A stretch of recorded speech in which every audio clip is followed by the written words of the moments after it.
At the foot of Druid Mountain, in a small village full of friendly faces, Ichi returned one bright morning with a large moose he had hunted. Known as the guardian of the flower field, Ichi was greeted by the villagers with warm smiles and hearty thanks for making the mountain safer to cross. With a modest grin, he explained that he had waited 6 long hours for the perfect moment to bring down the beast. And he even chuckled as he recalled nearly jumping when a bird unexpectedly dropped a surprise from above. Just then, a group of women preparing to leave in a creaky old carriage caught his attention. Curious about their journey, Ichi asked if they were setting off that very day. One of them confirmed they were heading to the capital after taking an entrance exam. In a moment of playful mischief, Ichi teased them by suggesting a silly name for their school, the Man-Cheese Association. Before anyone could correct him, he laughed at his own joke and quickly handed them some rabbit meat and jerky as a parting gift. One of the women even wondered aloud if Ichi might one day leave his mountain home for the village. He simply replied that the mountain held too many adventures for him to ever think of moving down. A nearby villager once observed that Ichi's life was different, almost as if he breathed a rare, crisp air, unlike the common village life. This uniqueness stemmed from Ichi's difficult childhood. When he was only 6 years old, he was left on the mountain with nothing but a small amount of food and a knife. Abandoned and desperate, he had come close to giving up on life, but fate intervened in the form of a wolf attack. Despite his weakness, young Ichi managed to fend off the wolf, and in that fierce moment, he discovered a stubborn will to live. From that day forward, he learned to catch fish, forage for wild plants, and even hunt. Over time, he collected several weapons and proudly displayed the wolf's head as a trophy in his modest makeshift home. The mountain, with all its wild challenges, was where Ichi truly belonged. One day, high up near the peak, he encountered a massive creature sprawled out as if it were using a giant tree for a pillow. Although the creature looked both powerful and dangerous, Ichi decided not to kill it without good reason. He believed that killing without purpose was as wrong as murder. Yet, if the creature ever threatened the villagers or him, he was ready with traps, pitfalls, and snares that he had carefully prepared. Meanwhile, a commotion arose on the road below. The carriage carrying the women came to a sudden stop, and one of the passengers complained about the delay. Their driver explained that an emergency magic warning had caused a traffic jam. The girls, excited by the mention of magic, began to chatter about the possibility of real witches in action. High on the mountain, Descaris, the abyssal witch, was making her own dramatic entrance. Flying toward the summit, she conversed through a mirror with Moangold, the Aureate witch. In their world, magic was a living force called Majik. Long ago, a talking blob of water had challenged a woman to drink every drop of its water to learn a control chant, and other Majiks had set equally daring trials. Those who succeeded in these challenges became revered Majik hunters, known today as witches. At the very summit, a tense showdown unfolded. King Uroro, the proud King Majik, faced Descaris. With a mischievous tone, he teased her, asking if she might be in love with him and even calling her a stalker. Descaris, not amused, demanded that he give up his magic power. Uroro only laughed and dared her to defeat him instead, boasting about his long history and superiority. His laughter and threatening words filled the cold mountain air. Then, out of nowhere, Ichi appeared. Startled by this unexpected interruption, King Uroro demanded to know who the newcomer was. Ichi calmly replied, "I am a man." This simple statement enraged Uroro, who swung a powerful punch. However, his fist ended up caught in one of Ichi's cleverly set snares. Ichi warned him not to struggle, then readied his knife with a determined look. Uroro pleaded for him to lower the weapon, but Ichi, driven by a sense of justice and survival, struck at Uroro's core. With one swift blow, he shattered it into pieces. In a surprising twist, Ichi's rough hunting clothes suddenly transformed into a fancy outfit, leaving him momentarily confused as to where King Uroro had vanished. Before anyone could fully process the scene, Descaris shouted a warning at Ichi. Misunderstanding her tone as another threat, Ichi reacted immediately and attacked her. Descaris looked on in disbelief and then explained that Icchi was in grave danger and should not move, speak, or even try to cast a spell. When Icchi asked what she meant by a spell, he recalled the word lazud that Descaris had used earlier. In a moment of clumsy surprise, as he repeated the word, a spark of magic burst forth, revealing that even though it was believed only women could wield Majik, Icchi was beginning to discover a power that defied all expectations. In this world, magic was not just a trick or a spell, it was a living force called Majik. None was more famous than Descaris, the strongest and most beautiful witch around. With her incredible talent, she had once nearly destroyed an evil Majik named Uroro.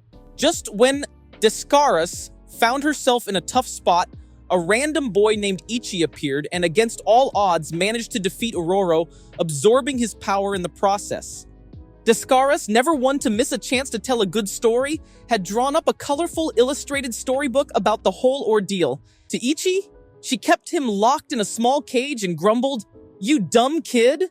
With a huff, Descaris went on to explain that the Majik Icchi had taken from Uroro was extremely dangerous. Officially known as the Ultra Amplification Majik, it was more commonly called King Uroro. For 1,000 years, witches like her had tried and failed to capture this powerful force.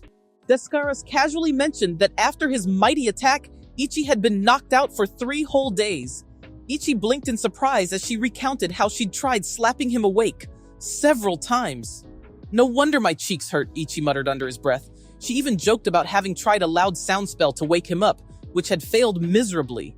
After all that, Descaris laid out Ichi's only 2 options.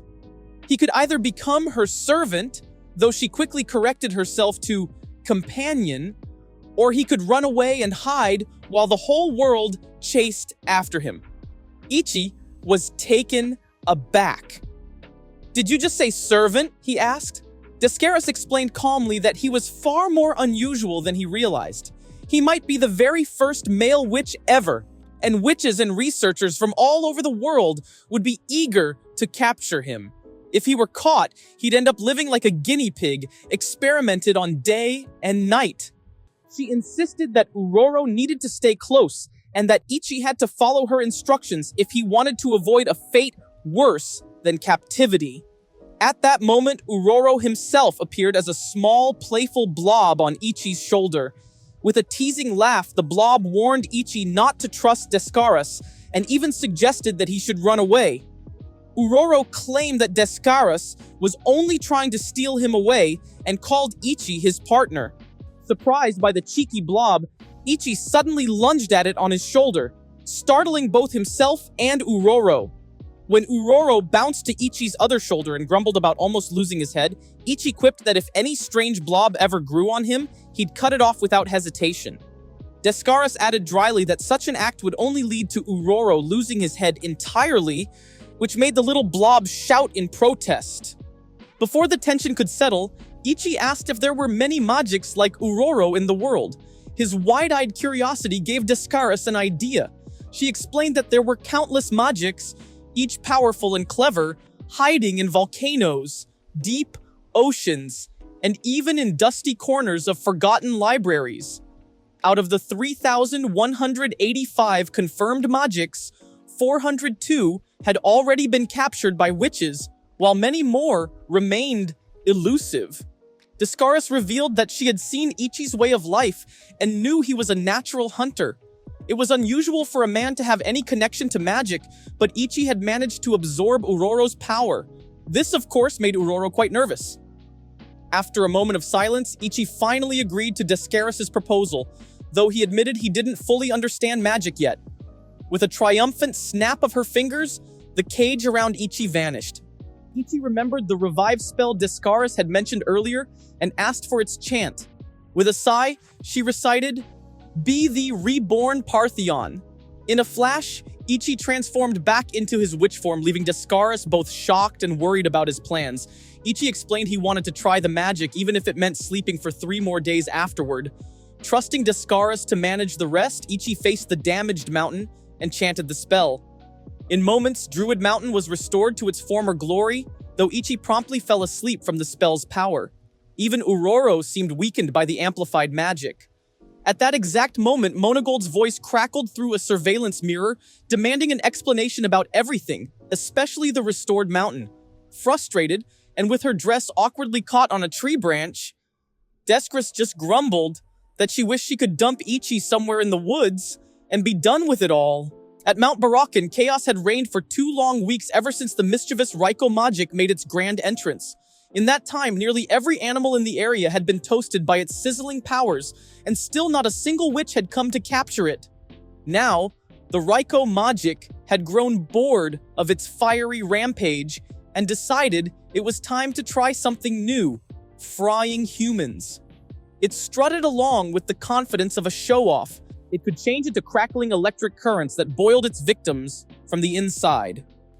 Little did it know that Icchi was watching from a hidden spot, until it suddenly realized its prized heart jewel was smudged. With a swift swipe of a paw, it wiped the gem clean, never suspecting that this distraction would prove fatal to its plans. The trial to capture the Raiko Majik was a cruel one indeed. The challenger had to steal the heart jewel without being struck by a single bolt of lightning. One might compare it to trying to steal a cookie from a very angry, very electrified giant, until it spotted a figure sitting in a pit filled with blooming flowers. The Raiko Majik, excited at the chance to finally fry a human, charged straight toward her. However, just as it leaped through the air, it found itself caught in a rope trap. Icchi had set the trap perfectly, and now both he and Descaris held the creature firmly by its tail. Icchi couldn't help but comment, with a touch of amusement, how surprisingly light the creature was for its intimidating size. Their trap, powered by a bit of magic and a lot of clever planning, had worked just as Descaris had predicted. Just when Icchi was about to suggest that it was time to finish off the Raiko Majik for good, a familiar voice cut through the air. Uroro, the cheeky, ever-sarcastic Majik that resided within Icchi, appeared in his own unique way. Uroro cocked his head and inquired about the rope. Icchi explained matter-of-factly that it was a noose trap. When you pull on the end, Icchi said with a grin, the noose tightens right on target. He even added a funny aside about how foxes always seem to pounce from the northeast, and how placing bait in that direction was the secret to his plan. Descaris chimed in with a playful smile of her own. She admitted that she understood why the Raiko Majik had pounced on her bait. After all, who could resist the charm of someone as elegant, delicate, and dare I say, gorgeous as she was? Icchi and even Uroro couldn't help but laugh at her self-praise. Uroro then raised a curious question about Ichi's clothing. Icchi explained that he had soaked his outfit in wood vinegar, knowing that foxes, and apparently Majiks with sharp noses, found the smell repulsive. Uroro, though a bit nervous, grumbled that capturing a Majik was supposed to be more dramatic, a fierce showdown with proud introductions and epic stares. But Icchi countered by saying that a good ambush was the true art of hunting, and there was no need for grand theatrics when the element of surprise did all the work. Icchi went on to point out that the Raiko Majik wasn't really hunting to survive. It killed for the sheer thrill of it, burning other creatures just because it felt like it. That isn't hunting, Icchi remarked. It's plain old murder. And if it's going to be toyed with, then it shouldn't complain when the tables turn. Uroro fell silent, clearly disapproving but having nothing to say against Ichi's logic. After a moment of reflective silence, Descaris suggested a less messy approach to ensure the creature wouldn't come back to life. Instead of stabbing its heart, she proposed that they simply remove the heart jewel before it had a chance to stir. Icchi, ever the practical one, asked if he could at least keep the creature's pelt as a trophy, but Descaris quickly dismissed the idea with a shake of her head. With careful precision, Descaris removed the heart jewel from the Raiko Majik. In its place, a glowing magic stone appeared in Ichi's hand, a shining proof of his successful capture. Descaris reminded him to keep the stone safe at all times. Icchi, still curious about magic's mysteries, questioned why Uroro hadn't turned into a stone when he had been defeated. With a chuckle, Descaris explained that Uroro was a unique exception. Not missing a beat, Uroro jokingly declared that Icchi could consider him a gem of personality, a treasure in his own quirky way. Icchi retorted that Uroro was far too filthy for a gem, to which Descaris added, and ugly. They exchanged a few more playful insults while Uroro continued to strike a proud, if comical, pose. Before Icchi could examine the magic stone any further, he noticed a chant carved inside it, one that, if spoken by someone with the Ultra Amplification Majik, would reactivate the Raiko Majik. Just as he was about to speak the words, Descaris quickly cast a spell that formed a large X over his mouth, silencing him for the moment. With the situation under control, Descaris pulled out her magical mirror to contact their superiors. Almost immediately, Monagold's stern voice boomed from the device, chastising her for leaving a mountain of paperwork behind and demanding that she report back to the capital of Natali at the Mantinel Witches Association. Monagold also insisted that Icchi accompany her. Flustered, Descaris mumbled a quiet reply while Icchi ducked behind her, his mouth still sealed by the spell. And so, with the glowing magic stone safely in Ichi's hand and the Raiko Majik now firmly captured, Descaris, Icchi, and even the ever-sassy Uroro set off toward the capital. They left Mount Barakan behind them, ready to face new challenges in a world where magic was as unpredictable as it was alive, and where even a misfit like Icchi might just change everything. Natali, the bustling coastal capital with a population of about 3 million, was nothing like the quiet mountain life Icchi had known. As Descaris led him down Main Street, Ichi's eyes grew wide at the sight of busy shops, colorful banners, and throngs of people hustling along the sidewalks. Icchi, still reeling from his rooftop adventure, could hardly believe how casually women around him used magic. He marveled at how natural it all seemed, even though Descaris quickly clarified that magic required formal training, something he certainly had not received. Descaris continued, describing the structure of the Mantinel Witches Association.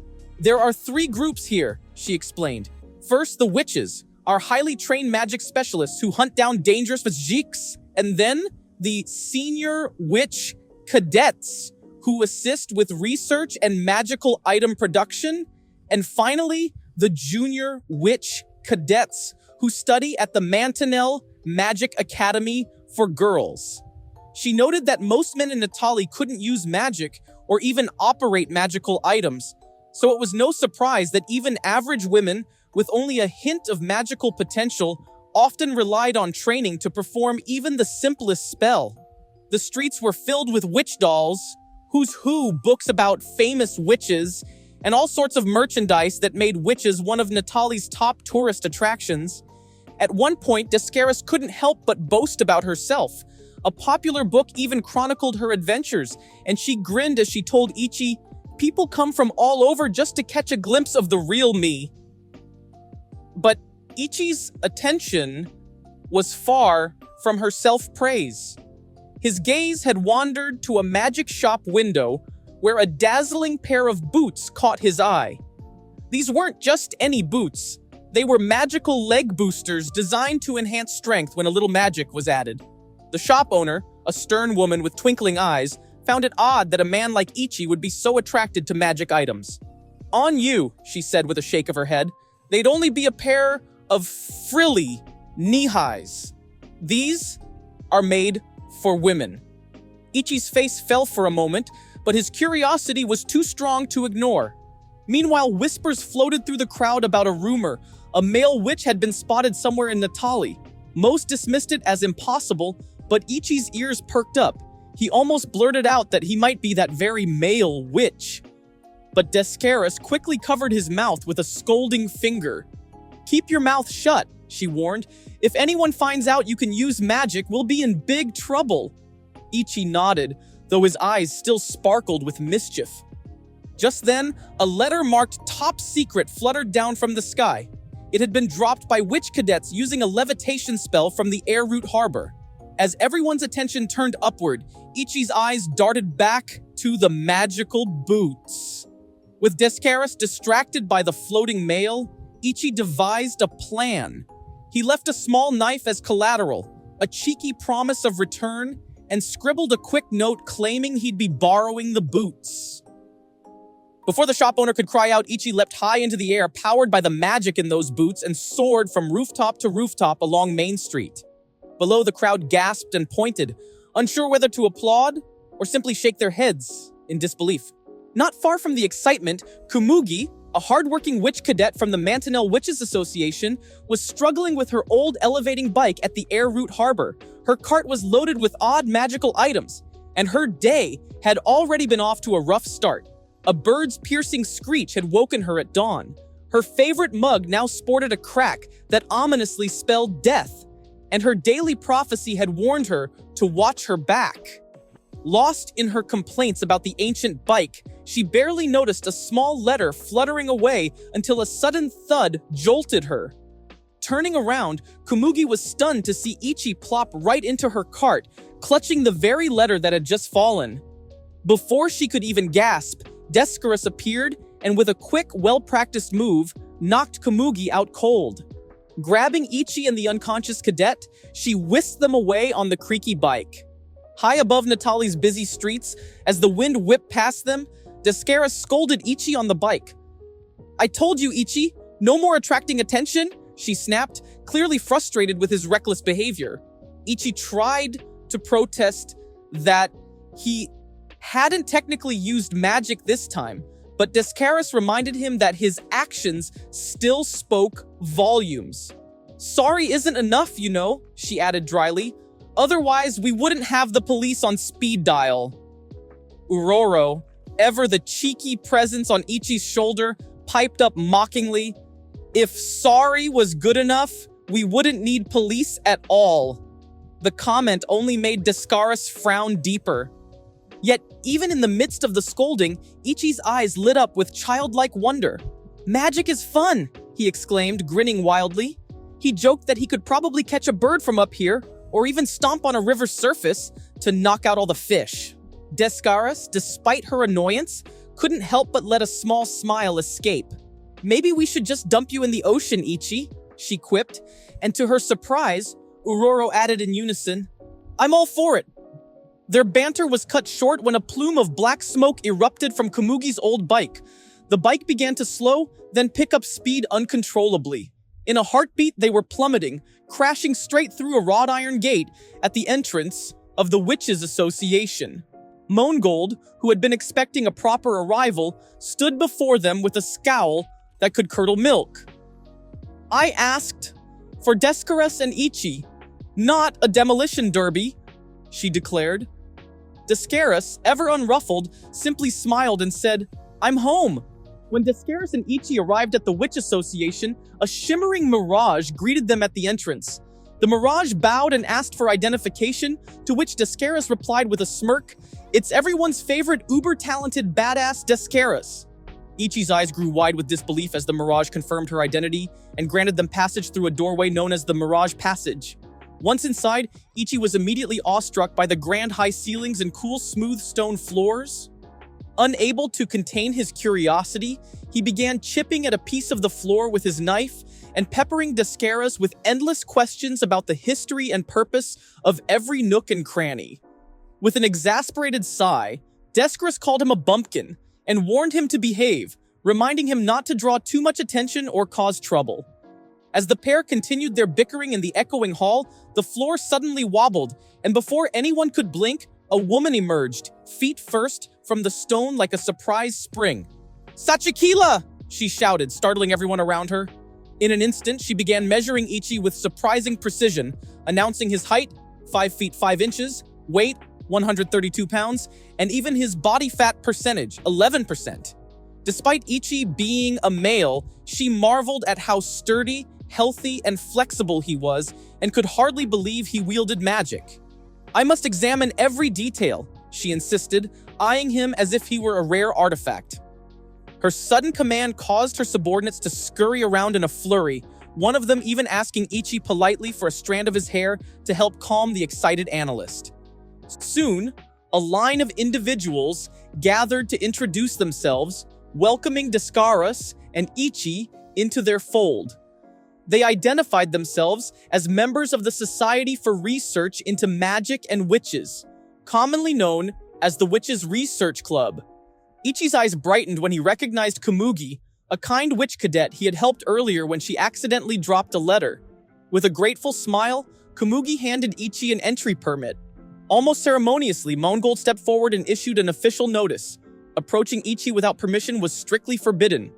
This explained the eerie emptiness of the association's corridors upon their arrival. The excitable woman who had burst from the floor was introduced as Shirabadana, the analytic witch, and Kumugi whispered that Shirabadana had lost all composure out of sheer excitement at studying Icchi, the only male witch known to exist. The group then led them to the Majik's registration chamber, a large room dominated by a mirror mounted on the ceiling. In the center, Icchi stood somewhat hesitantly, still marveling at his surroundings. It was here that Shirabadana requested he demonstrate the power of the Raiko Majik he had acquired. Descaris reminded him that the secret chant for the Raiko Majik was etched into its magic stone, the key to unlocking its true power. Following Descaris' guidance, Icchi drew his knife and took a deep, determined breath. He imagined an invisible target in front of him, then swung his arm and chanted the true name of the Majik, Inazuri, which meant lightning claw. In an instant, a brilliant aura of crackling energy swirled around Icchi as an explosion of magical force burst upward, sending a shower of sparks toward the lofty ceiling. The room fell silent, then buzzed with hushed amazement. The witches of the research club gawked in disbelief that a man like Icchi, with his unconventional style and no formal training, could actually use magic. Icchi simply shrugged, replying, "When I sense a powerful, hostile presence, I can't help but react like this. The ceiling isn't just a ceiling to me. I always wonder what lies beyond it." His comment drew a few chuckles from the gathered witches. Intrigued, Shirabadana explained that on the other side of the mirror, the association's witches were watching him closely, analyzing his every move to determine whether he was a potential weapon or a dangerous threat. The tension in the room was palpable as every witch waited for his next move. Sensing the mounting pressure, she strongly advised Icchi to address Uroro, the ever-present magical spirit who hovered behind him. At the mere sight of Uroro, the room erupted into a mild panic among the research club team. Uroro, ever the cheeky interloper, leaned in and warned Icchi, "Watch out! The witches here are watching you from what I like to call their fish tank platform. They're just looking for any excuse to eliminate you." He even suggested that instead of hunting Majiks, they might as well go witch hunting. Icchi, maintaining a straight face despite the absurdity of the situation, simply replied, "Interesting." Uroro began his monologue with a dramatic sigh, recalling a time long before humans showed up, a time when all the Majiks lived together in harmony, learning and growing side by side. Back then, he lamented, we Majiks weren't exploited as tools for selfish human desires.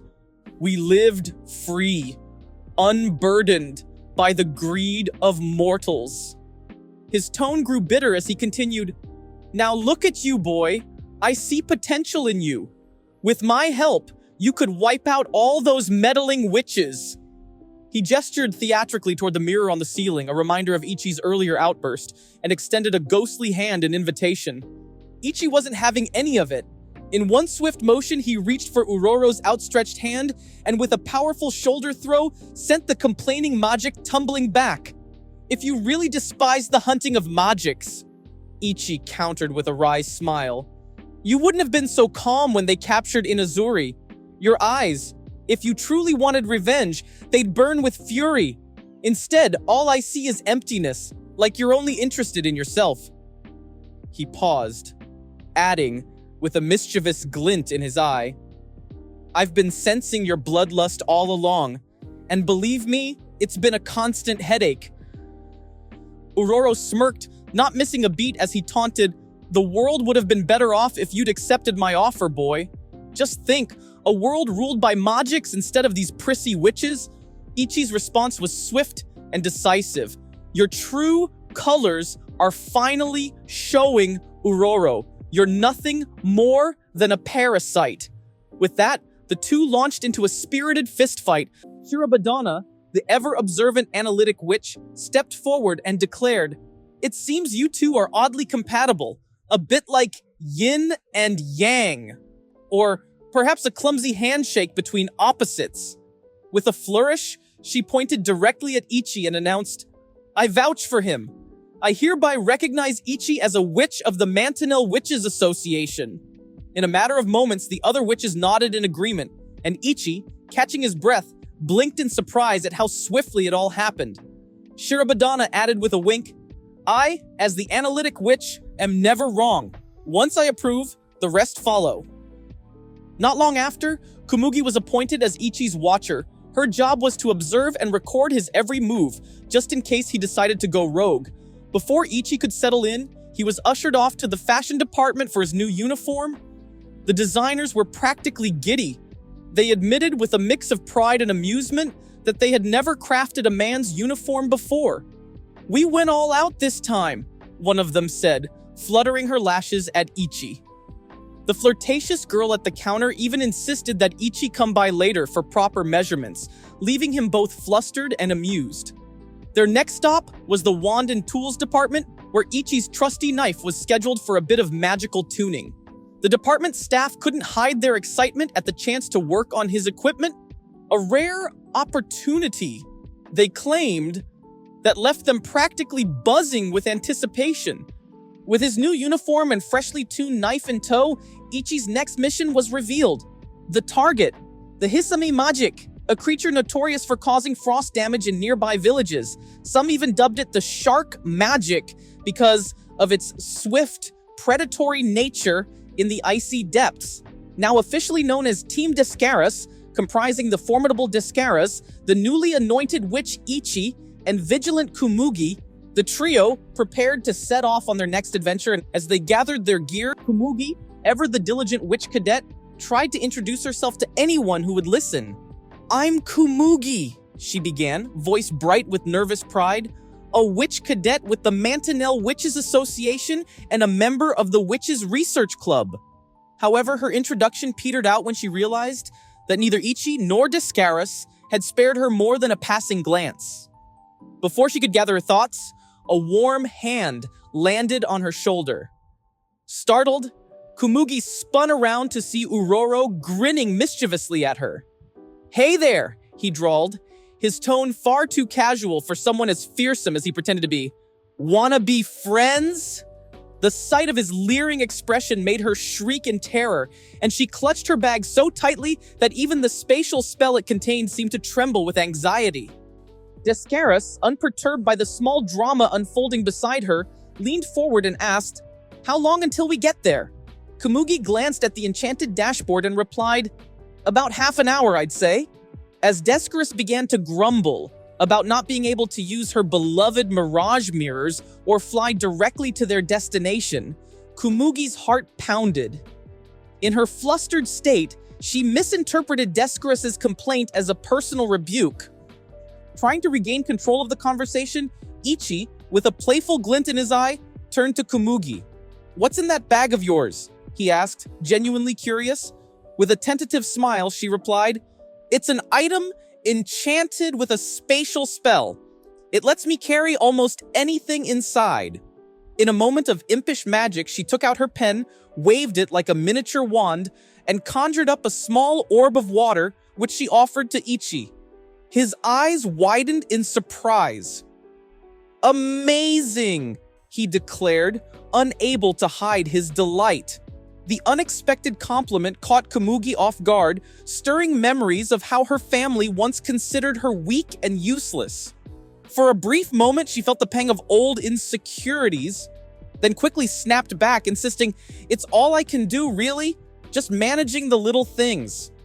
Seizing the opportunity for a lesson, Icchi recalled a tale he'd once heard from a blacksmith. You know, he began, his tone turning thoughtful as he leaned back. Even the finest blade would fail to slice through jelly if it wasn't cared for properly, but tend to a poor sword, give it a proper edge, and it can cut through boulders. He grinned at Komugi. That's why I think you're amazing. You gave me exactly what I needed, exactly when I needed it. It's not about fancy spells, it's about making do with what you have and using it well. Komugi's eyes went wide at his praise, and Icchi continued with a teasing note. Unlike Descaras, who, if you can believe it, orders fancy meals and never shares a bite. At this, Komugi's cheeks flushed a deep shade of crimson. She'd always assumed Icchi was as formidable and unyielding as the legend said, but now she couldn't help but wonder if maybe he wasn't quite as scary as she'd thought. From a corner of the wagon, Descaras watched the budding banter with a wistful smile, Not missing a beat, Uroro reappeared, floating near the ceiling of the wagon, and piped up, "Hey Descaris, feeling left out?" Don't worry. Nothing's more awkward than a boss trying to join in on the new kid's gossip session. His teasing tone drew a few muffled giggles from Komugi, who was still recovering from her earlier fright.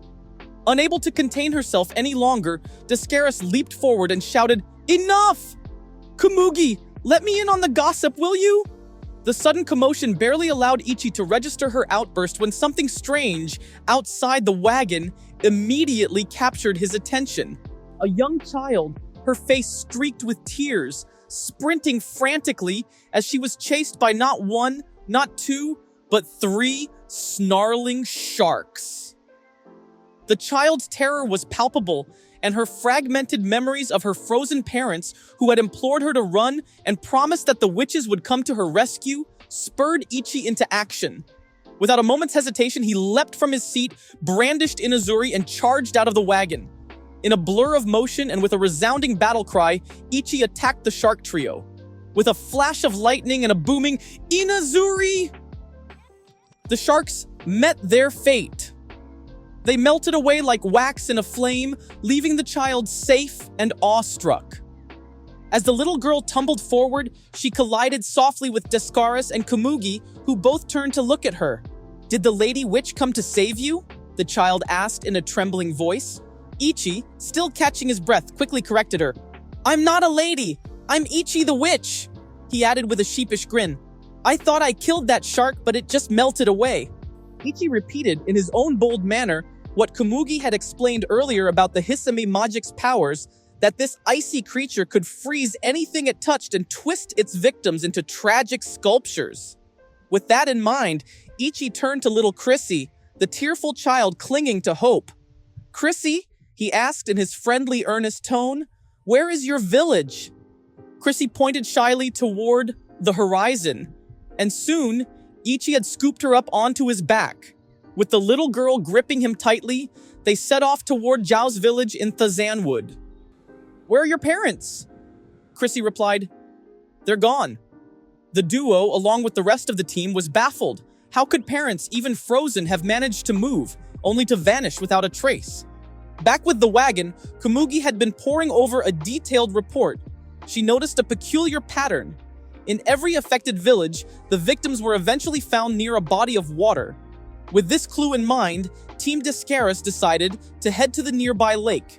When they arrived, they were appalled to see a giant structure of ice rising from the water like a castle. It was unmistakably the lair of the shark Majik. Without hesitation, Descaris strode forward and gently closed Chrissy's eyes with a sleep spell, protecting the little girl from witnessing the horror up close. Quick as a flash, Komugi scooped Chrissy into her arms. In that moment, Komugi's eyes widened as she noticed spiky projections along the icy castle, each spike encasing a frozen figure, clear victims of the shark's vicious bites. Taking in the grim sight, Icchi shook his head and declared, "It's obvious this shark doesn't just kill, it toys with its prey." Eager to lure out the creature, Icchi bellowed out a challenge. "Come out and show yourself." A weak creature would hide, but one confident in its power would face me. His challenge, though brash, carried the certainty of a young witch who knew his worth. Komugi's eyes grew wide with worry at his daring words. Before long, a giant shark burst forth from the icy castle with a dramatic splash. With a tone both haughty and amused, the creature introduced herself as the Hisame Majik. "Why did it take you so long to cross that tiny mountain?" she chided. "I finished my makeup hours ago. Honestly, try being on time next time." Her words dripped with a mix of vanity and sarcasm. Komugi, ever the cautious one, asked timidly, "Is that really you?" To which the shark snapped, "I am Miss Hisame, thank you very much." With a playful glint in her eye, she continued, "I can overlook an insult or two, especially since Descaris herself came to fetch me. For a Majik, being challenged by a powerful witch is a mark of honor, you know. Descaris caught me off guard with that crude greeting, and it was, dare I say, refreshingly bold." As she circled them, she suddenly noticed Icchi. "And what is this boy doing here?" she demanded. Descaris quickly explained, Ichi was the one who challenged you, Miss Hisami. The young witch then stepped forward with a confident smile. He dipped his hand into the lake's water, channeling the energy of Inazuri, and zapped at the imposing shark. I learned this trick from watching catfish paralyze their prey, he explained casually, as if it were the most natural thing in the world. A disgruntled complaint about a chipped nail. The giant shark Majik paused mid-motion and grumbled, "Ugh, I can't believe I chipped a nail." With a playful tone, she added, "I must be the boy witch who captured Uroro. I've heard all the Majiks talking about you, Ichi." Then, with a mixture of mock disappointment and amusement, she chided him further. "You were awful at Majik hunting." Her voice softened slightly as she explained, "The only way to beat a Majik is to pass our trial." And in a twist that left everyone momentarily speechless, Miss Hisami declared, "I shall present my own trial to you. I will test your fashion sense. Design a dress for me." For a few seconds, time seemed to stand still. Ichi blinked in disbelief. Design a dress?